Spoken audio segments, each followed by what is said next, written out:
பண்ணியிருக்கிறாங்க. அதனால் my dear virtual warriors, இதை வந்து சாதாரணமாக எடுத்துக்காதீங்க. இது எல்லாருக்குமே அந்த ஃபார்ம் போய் ரீச் ஆகணும். இதில் ரொம்ப உறுதியாக இருங்க. அதையும் மீறி உங்களுக்கு அந்த ஃபார்ம் கிடைக்கலன்னா இருக்கவே இருக்கும் ஆன்லைன்.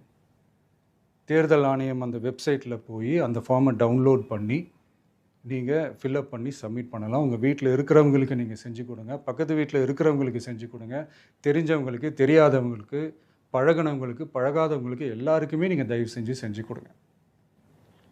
அண்ட் ரொம்ப முக்கியமாக நம்ம ஜென்சி கிட்ஸ், நம்ம ஃபஸ்ட் டைம் ஓட்டர்ஸ், நம்ம புது வாக்காளர்கள், நம்ம நண்பா நண்பிகள், அவங்க ரொம்ப கேர்ஃபுல்லாக இருக்கணும்.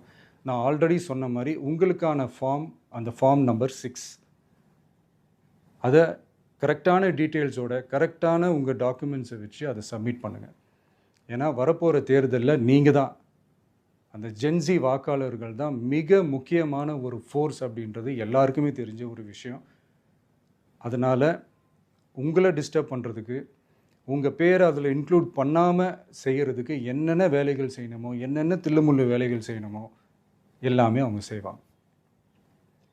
இது நமக்கு எல்லா திசையிலையும் எல்லா பிரச்சனைகள் கொடுத்துட்டு தானே இருக்கிறாங்க. அது டிஃபால்ட்டாக நடந்துட்டு தான் இருக்கும். அது ஒன்றும் பண்ண முடியாது. ஸோ அந்த மாதிரி ஓட்டு போடுற விஷயத்துலேயும் அவங்க என்ன உத்தமராக மாறவா போகிறாங்க? இப்போ நான் சில மீட்டிங்ஸ்லலாம் ரிப்பீட்டடாக ஒரு விஷயம் நான் சொல்கிறேன்ல, 2 பேருக்கு நடுவில் தான் போட்டி அப்படின்ட்டு. அது மேடைக்கு மேடை அவங்க அதை ப்ரூவ் பண்ணிகிட்டு இருக்கிறாங்க. அதனால் தோழர்களே, வரப்போகிற தேர்தலில் நம்ம யாருன்னு காட்டணும், நம்ம பலம் என்னன்னு காட்டணும்.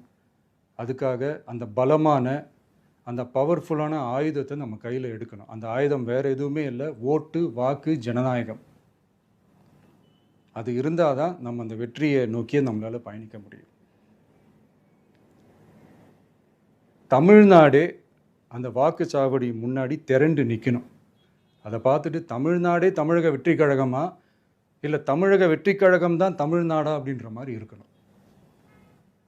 வீடுன்னு ஒன்று இருந்தால் தான் ஓடு மாற்ற முடியும்னு அறிஞர் அண்ணா அவர்கள் சொல்லியிருக்கிறாங்க. அந்த மாதிரி ஓட்டுன்னு ஒன்று இருந்தால் தான் இந்த நாட்டையே காப்பாற்ற முடியும். அப்புறம் இன்னொரு முக்கியமான விஷயம், அந்த எனிமரேஷன் ஃபார்ம் நீங்கள் ஆன்லைனில் நீங்கள் ஃபில்அப் பண்ணும்போது அதில் ஒரு சில ப்ராப்ளம்ஸ் வர்றதுக்கு வாய்ப்பு இருக்குது. அது உங்களுடைய ஓட்டர் ஐடியில் இருக்கிற உங்கள் பேரும், ஆதார் கார்டில் இருக்கிற பேரும், அந்த ஸ்பெல்லிங், இனிஷியல்ஸ் எல்லாமே ஒரே மாதிரி இருந்தால் தான் அது அக்செப்ட் ஆகும், இல்லைன்னா அக்செப்ட் ஆகாது. அது கொஞ்சம் கேர்ஃபுல்லாக பண்ணுங்கள். அது கொஞ்சம் யூசர் ஃப்ரெண்ட்லியாக இருக்கலாமேன்னு கேட்டதுக்கு அதெல்லாம் முடியாது, அதுக்கெலாம் வாய்ப்பு இல்லை, அதுக்கெலாம்